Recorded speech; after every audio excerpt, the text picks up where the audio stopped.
again. Like double dutch. ah. So here I is.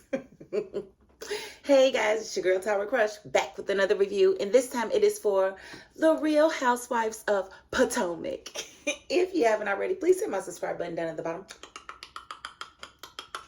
Thank you so very much. And if you go back on my page, y'all will see that I used to review this show all the time. This was one of the first shows that I reviewed, and then I fell off for it. But you know what? I'm not going to keep doing that because I watched the show. I have opinions about the show. So I'm going to tell y'all what I think about this. Now, before I get into tonight's episode, there's a lot that needs to be explained from before tonight's episode. So I'm just going to explain just a little bit of it because it affects tonight's episode. So we learned that Ashley has a friend named Nneka. Nneka is a fellow Igbo Nigerian like Wendy. Well, when Ashley and Nneka had a conversation, you know, Ashley had been drinking. So Ashley got it all twisted up like a pretzel. And then she went and delivered it to people. And then she thought about it. She said, you know what? I may have said that wrong. You think you did? Well, what she did was she started a bunch of rumors about Nneka and the way Nneka felt about Wendy. Nneka really didn't have an opinion about Wendy at all. You know, Ashley brought up the article, but said Nneka brought up the article. No, Ashley brought it up about, you know, Wendy's family so-called being Osu. Osu is, I guess, they are people who give their children to the Osu, and it's bad, and you don't want to be considered Osu because they outcast you if you're Osu. So that's what they were accusing Wendy and her family of being. And I'm like, well, whose kids got given up? Was Wendy a child of those? Like, I don't understand. But anyway, Nneka, when she learns about the Osu part, she was just explaining what Osu is. She said, I don't know what Wendy is or not, but Osu is not good. You don't want to be associated with it or whatever. So when Ashley delivers it, she delivers it like Wendy is Osu per Nneka. And it was like, girl, that is not what she said at all. In no light, in no type of way. Like how you ever got that misconstrued, I don't know. But that's just Ashley being Ashley. But what Ashley did was she started a whole bunch of mess. Because now it was getting back to Wendy and her people. They don't want to hear that. Why are you even speaking Wendy's name, ma'am? That's what they're on. They're like, don't use her name for clout. Like you, like I know her. I don't know her, but I've met her before. Okay, that's nothing wrong with that. So, but anything more than that would have been clout chasing. Absolutely. So I don't know that Nneka even clout chased. Not with Ashley, at least. But Nneka goes on to say, you know, that Wendy's sister called her sister-in-law and was very upset about Nneka speaking on Wendy and blah, blah, blah. And then she said that Wendy's mother called her sister-in-law and said that she has a shrine and that she's putting her name in the shrine. Now, here's my thing. If you got the recording of her sister calling, then why doesn't the same lady have the recording of the mother calling? I want to see the mother calling and saying that she got a shrine and she going to put her name in the shrine. That's what I want to see. Don't y'all want to see that? I mean, you can't just throw those allegations out there. So keep in mind, all of this started because Ashley misconstrued some things and went and ran it off like it was the gospel. That's why it all started. So Nneka having an issue with Wendy, Wendy having an issue with Nneka, I feel like it's all Ashley's fault. Now, Wendy's a little petty. We'll get to that later. But that's how Ashley is the center of all of it. That doggone Ashley, she never ceased to amaze me. Never. So Nneka's sitting there talking with her husband in the beginning of the episode, and they're discussing, you know, different things, the whole Wendy situation, her mother, her sister, and all of these things. And they're basically like, you know, the husband takes the sense that Wendy is jealous of them and sees them as competition. And I'm like, what? Who are you? We don't even know you. Hello, we don't know you. We don't know you. We don't know if we like you yet. We don't even know you. So why? Slow down. Relax. You can't replace anybody if we don't even know you. Like, let us like you first. You don't know how the public's going to respond to any other things that y'all are doing. And right now, it's going to be a big fat no for me. Based off of this episode, I don't like what I saw. But I'll get to that. But, you know, again, Ashley is really to blame. And NECA, you know, thanking her for cleaning it up. No, you don't understand how bad she had it. Like, wait till you see the episode. You'll see exactly what type of snake Ashley is. Because Ashley knew exactly what she was doing. And the fact that Robin just latches onto it, like, you know, she just can't stand Wendy. Will never be able to stand Wendy. Like, really hates the girl. So anything that she can, you know, latch onto that looks bad on Wendy, she's going to latch onto it. And that's why her life is in shambles now. That's why her life is in shambles now. And all that she did last year, all that crap she talked, all of that. Now look, your husband ain't even got a job. Your husband doesn't even have a job, Robin. Like, I think you really need to get your priorities straight because you really don't have them there. And it's evident. It's coming down. Okay, so Robin and Giselle met for lunch. They talked about the kids, you know, Grace getting ready to, I guess, graduate high school. And she's going off to college, which is a beautiful thing. And the twins got a birthday coming up. Giselle had a Casamigo. Robin had the spicy margarita. But then they get down. You know, they get their little invitation to pickleball. And Robin lets us know that she's going to bring wine. I'm like, he ain't got nothing else to do. Might as well. He ain't got nothing else to do. What he gonna do? Play Madden? Like, what he gonna do? Play 2K? Like, what is you gonna do? You better go and get that check. Because you get paid for every episode. At least I hope the husbands get paid. I know they don't on certain franchises, they don't get paid, but I would be demanding my money. We found out that Giselle and Juan had words in Atlanta. I guess Giselle and Robin did their Reasonably Shady podcast in Atlanta, and she had a chance to talk to Juan. And her stance is Juan was very rude. But not that he was rude, but he got loud with her. He was yelling at her, and she didn't appreciate it. And she doesn't really feel like she said what she needed to say, but she felt like he did everything to convince her that he was guilty of everything. So she's like, there's nothing more that needs to be said between the two. And I'm like, sounds like more needs to be said to me if you're still feeling this way, but whatever. But the thing about Giselle, you really can't trust nothing that she say because she be lying. Like, she lied on Chris. So I wouldn't be surprised if she wasn't lying on Juan too, because she lies a lot for attention. And then Robin, of course, is telling Giselle what NECA's people said about Wendy's mother having a shrine and doing voodoo. And of course, Robin's definitely with it. She's like, yes, I believe it. I absolutely believe it. Of course I believe it. Of course you do, because you want to. You want to believe it. Like, shut up. Like, it has nothing to do with you. And keep on. And I hope she do got a shrine and she put your name in it. Like, here's the thing. If you really believe that, why would you be pressing it? Like, why would you even want to invite those problems in? Like, whether or not you believe in voodoo or whether or not you practice it, you got to know it's real. So for me, I'm not about to play with it. I'm not going to play with it. Nope. Who got a shrine? I don't know. What kind of shrine? Is it the Shriners? Are they collecting money for the children? Like, don't ask me nothing. Because soon as I find out somebody do voodoo that I don't like, oh, I like you. Hey, I like that dress. Girl, who did your hair?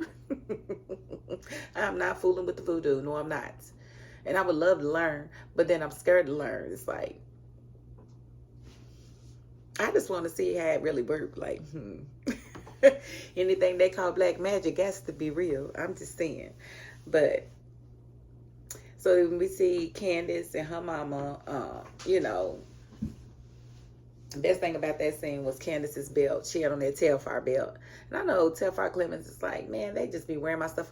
Or do you have a contract? Do you sponsor these ladies? I just wonder, is Telfar sponsoring y'all? Because it's not the first time I've seen Telfar on, you know, either the Atlanta or Potomac housewives. So I just wanted to see sponsor you guys. Moving right along. Okay, and so, you know, Candace's mama, you know, she's all about the dollars, you know. So Candace is talking about the tour, her going on this tour again. Like, when is she gonna drop another album? Like, what is really going on? Is she trying to get to? I don't understand why she's still on the same album for the last 3 years. I love Candace. I'm probably one of Candace. Well, I ain't one of her biggest fans, but I definitely go to bat for her. I understand every argument that she's in and the side that she takes. It's only been like one time I'm like, Candace, you tripping. Only once. Yeah, so I've seen it from the beginning and I've watched how these relationships have developed. So I can't take a surface episode and be like, oh, Candace is tripping if I know the backstory and how these people have treated her. So a lot of times I'm on Candace's side because you can't just back a cat into a corner and expect to come out unscathed. It's not going to happen. They backed her into a corner when she first got on this show. And she just did nothing but cry. Then she started reading them for filth, and then she became this evil person. No, she's not. She's speaking her mind like she should have done it to begin with. When they were questioning, you know, who's paying her rent, you know, who bought her ring. I remember all of that. All the shade that was thrown, all the keys that was happening behind her back and in her face. So they get what they get. Don't throw a fit.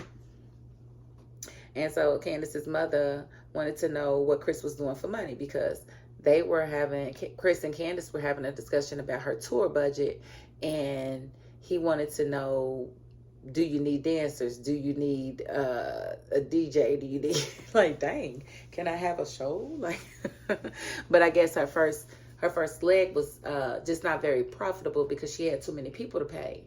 And it be like that sometimes. So what you're going to have to do, Candace, is decide which cities you really want to bring and do a full show. Certain cities, you're just not going to do that. Other cities, like your hometown, you might want to go ahead and have your dancers, have your band, and all of that stuff. Other than that, get yourself a show CD and perform to your show CD. That's what you do. That's what the indies do. And you're pretty much a signed independent artist to me. So yeah, don't waste all your money on tour. That's where you're supposed to get your bag. Your bag comes from tour, not should be spent on tour. They discuss Robin, and Candace doesn't really understand why Robin doesn't like her, but they did show that Candace be dragging her for filth on social media, and Candace just has to remember some of the things that she says when she's typing. Like, when things come out about her castmates, she's got to be mindful of not necessarily responding to everything. Sometimes you just want to be quiet and just let things be. You don't have to respond to every scandal. You just don't. And it seems that she was really responding to Robin's stuff. So that's why Robin ain't fooling with her. And I ain't mad at that. Like, stand on business then. Stand on business. And I'm mad at that. Okay, and so then we got Ray and Karen at this pickleball game. And, you know, everybody looked good. Mia came in looking super good with Gordon. Candace came along. She said that her man is working. He's with clients. And I'm just wondering, are we going to see Chris at all? Have we seen him this season? It just seems awful convenient that he wasn't available for pickleball. I mean, and she could have very well said that he didn't want to be around Giselle or anybody else. She could have said that. But she said that he just had clients. And so I guess we're going to go with that. Winnie and Eddie showed up. Giselle showed up with, I guess, and then her hairstylist showed up with her. So she's supposed to have a boyfriend, but we ain't seen him at all. Like, where is this young fella at? Like, what is really going on? Like, you've shown the picture of him, so you might as well have him show up to an event, and that hasn't happened. But of course, you know, Karen says that her men live in the phone, so. And of course, NECA and her guy shows up, I guess, Iyke, Iyke, whatever that is. They show up, her and her husband, and then Wendy and Eddie showed up. So pretty much everybody was there. They started playing, but Karen put all the girls that didn't get along on the same team. And I thought that was kind of funny and telling. Okay, so they played their pickleball, and then Karen called a meeting, and everybody was over there getting ready to eat. And then when Ryan realized that she was about to start talking about stuff, he was like, "Hon, I'm going to play. I ain't going to sit here and listen to this." And so all the guys went back over there to play pickleball. And so it was just the girls talking. Now we finally get the confrontation between Wendy and Nneka, and it did not go well. Nneka, called Wendy the B word. She accused her mother of being a witch. It just went down. We saw Wendy pull Mia to the side to try to reconcile with her, to say, look, we can be cordial. But I think she was just doing that to kind of break up the whole Nneka and Mia. The last thing she wants is Mia and Nneka to come together. She don't want that. Because Mia be having hot ones, and she don't want Nneka. She needs to lessen her enemies and her people that she's got issues with. But what she got to understand is that Mia's not really in the space to really accept her in and be a friend to her. She got her own stuff going on. So I just think Wendy had been drinking, and that's, the best that she could come up with, even though we know that they had some flirting going on before. So the whole, your mother's a witch. And I don't know. I don't want to believe that Nneka is jealous of Wendy, but it is given, like, you really want to put this on my mother. And if I'm telling you my mother is a Catholic and you don't have the proof, where is the proof? You show a call log where somebody called you at 7:37, but who was the number? Show the number. Show the last four. Show proof that it was her mother that called. Or show the video, because we know that your sister-in-law absolutely records the calls, because she recorded the sister calling, and she wasn't even saying anything bad. She was just like, why are you using Wendy's name for clout? That's not a bad thing, right? I don't think it is, because like I said, I believe when they find these friends of castmates or new housewives, they know exactly who they're going to get, and they know exactly what they're going to bring to the show. So Ashley knew she was going to get somebody from Wendy's tribe to be on this show. I feel like she went into the Nigerian community of the DMV and found Nneka and said she's fabulous, and I'm going to incorporate her into this show, and we're going to drag Wendy for filth, because Wendy's not the only, successful woman in the world. We're going to find another successful Nigerian woman, and we're going to drag her for filth. And I don't think it's going to work, but I think Wendy needs to check herself in the way she's handling disputes and situations, because I don't like the way she was prancing around and you're jealous of me and all of this. Jealous of what, baby? You had body surgery. Sit down, okay? Have a seat. You had your body cut on, so you can't really brag about the way you look when you had somebody go in and make you look that way. We remember you being an astronaut, girl. Stop it. Stop it. Stop it. Y'all know she was an astronaut. She didn't have no S. So, I don't really like that part, but I am Team Wendy overall, because I don't feel like, I just want that beef with her, especially if her mom has a shrine. I just don't. And whether or not I believe that her mother has a shrine, it would be kind of contradictory for her to be so into Christ to actually worship voodoo. But who knows what somebody does on the side when they get mad, when they know Jesus ain't gonna come back and do nothing like that.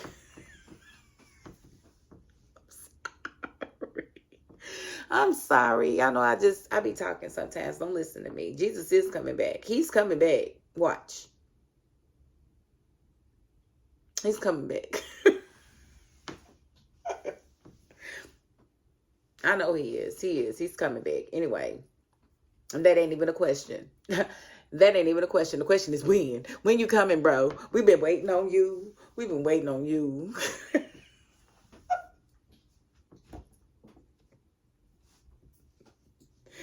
And see, normally I would cut that out. I'm going to leave it in there. So if you listen to me saying this, yeah,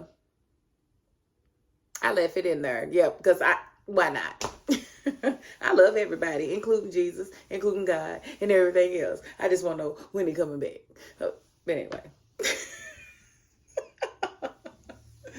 But I don't know, the whole, argument back and forth, the husbands got into it, the whole Facebook thing, like, that was given clout chase, because who notices somebody that they don't have a personal relationship with that unfriends them on Facebook? How would you know that he unfriended you if y'all wasn't really cool? Like I've got thousands of Facebook friends, right? I don't know everybody. So if somebody I'm not really cool with unfriends me, I wouldn't even notice. But y'all was watching them to know that you were unfriended by it, because he's saying flat out, I just met you here today. It don't matter that y'all went to school together. If he just met you here today, that means you didn't earn his memory, which means he's not really aware of you like that. Y'all may have even had a class together, may have even been in a study group together, but for some reason, you didn't earn his memory. And so there's no proof that y'all were ever Facebook friends. So I think it's kind of a reach, and it's kind of a clout chase if Eddie is saying that he just met you there today, for you to sit there and keep saying that he unfriended you on Facebook. That's weird. That's very weird. And to even make it an issue, like if somebody unfriended me on Facebook, I wouldn't bring it up. I wouldn't bring it up. I wouldn't want them to know that I noticed. I wouldn't bring it up. But that's just me. That's just me. I'm a little different, you know. I don't be going around, you know, accusing people's mothers of being witches that I really believe are witches. Like, I'm not stupid. I'm not, you know, I'm not doing that. Like, if there's a surefire way to get your name put in a shrine, there it is right there. You want to go in a shrine, you want to go in a shrine, you want to go in a shrine, you all want to go in a shrine. And when Candace hollered, that's the demons coming to get us, girl. Shut up. You're going to come and get you for lying about your husband. Where your husband at, girl? What's really going on, Candace? I really want to know. Until I see Chris, I'm going to believe something going on in paradise. Before I get out of here, let me just give you a rundown on what I think about all of these ladies. Let's see, Karen. I feel like Karen is cool people's. I feel like she lacks accountability a lot. She'll be accountable later on. She ain't going to be accountable in the moment. So that's her downfall. I think Giselle is the biggest piece of crap on the show, and one of the biggest pieces of crap on reality TV. I think she does shine when she's around her daughters. Those scenes are the ones that I enjoy most with Giselle. But as far as her and the ladies, she's always lying, and she stays throwing shade, and it's never anything nice to say about anyone. So, you know, she's pretty miserable in her real life. Robin, I feel like is a fraud, but I feel like she's a fraud in her own right. I feel like she's a fraud to us, but in her real life, she knows exactly what it is, and it's all good with her. And if she like it, I love it. It's reality TV. She's giving us the persona she wants us to see, and this is what it is. So that's why it comes out fake and fraudulent. But I think in her real life, she knows exactly what her dynamic with Juan is, and they are both okay with it. And if they okay with it, we need to be okay with it, truth be told. Candace, I feel like she is the biggest underdog on the show. I feel like she's one with probably the most talent of the ladies. You remember she worked with the Obama administration. She's now a successful recording artist, a touring artist at that. And I love the way she reads. She will read you for filth in a garbage bag if she has to. So I really dig Candace. Her mother gets on my nerves sometimes, but I think her mother is consistent. You know, we know where she's coming from with everything. So I'm not really mad at that. I think Chris is okay, but I would like to see where Chris is right now. He's been a couple of times where I didn't really like the way he was moving. Like when he complimented, like I ain't gonna forget, look. When he complimented Ashley in that kitchen when everybody else was in the living room or whatever, it was like, you know, motherhood looks good on you, all of that. No, because she's beefing with your wife. You don't do that. So it's been a couple of times where Chris said some stuff I felt like he didn't need to say in that moment. Like, you don't need to be the bigger person in the situation. You need to ride with your wife. You need to be a ride or die with your wife. You don't compliment her enemy in the moments. And not especially behind her back where she can't hear you. You don't do that. Just so that people can say, oh, he's a nice person. No, you be with your wife. That's who you married. That's who you ride with. That's how I feel. And let's see. Mia, I feel like Mia is eating her humble pie. She's supposed to be eating it. It's supposed to be good to her. I don't know if it is or not, but she asked for it. But with all of that, I make $460,000 a year and this, and I've got this many facilities, and I'm rich, and I'm this. I'm sorry, but it's true. Well, it's not anymore, is it? And now you live in an apartment, and you're having to figure it out. And there's nothing wrong with an apartment, but you know, coming from where you came from and the way you was talking to people, I know it's pretty humbling. So, good for you. Maybe you'll, you know, find yourself and be a better person. And that way, when you do get back up, because I know you're going to get back up. Why? Because you're Mia. And Mia's just not going to lay down and take anything. She definitely wants the rich lifestyle. She is Mary Gordon. She has fallen in love with him. And she's going to get right back where she was financially in due time. But as long as she becomes a better person, it will come back to her. That is my belief. Then we have NECA.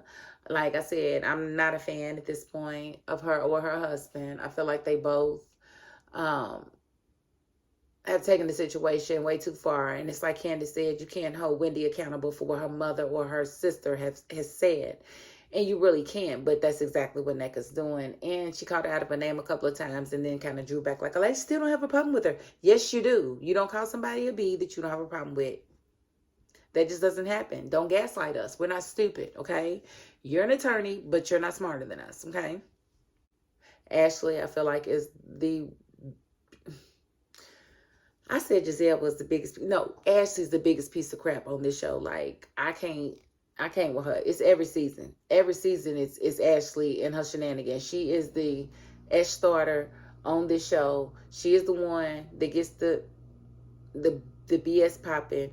And she's the one that stands on it every season. So I don't fool with Ashley at all. And yeah, there's that on that. Wendy didn't really like the way she handled this situation with NECA, but I love Wendy through and through. And we'll ride for her. Eddie's cool too. And I think that's pretty much the cast. And so that's how I feel. And thank y'all for watching. If you really, really like it, share it. Leave a comment. Tell a friend. As y'all can see, we did reach our 1,000 threshold, but now we are trying to get these watch hours up. So thank you all for watching, especially if you got to the end of this video. But if you haven't already, please hit my subscribe button anyway. There are power in numbers. There are power in numbers. Spirit fingers. Spirit fingers. But if you hate the subscribing type, you did get to the end of this video. And that's more than I can ask of anybody. So thank you so very much. You are so very appreciated. And that is my $5.02. Peace.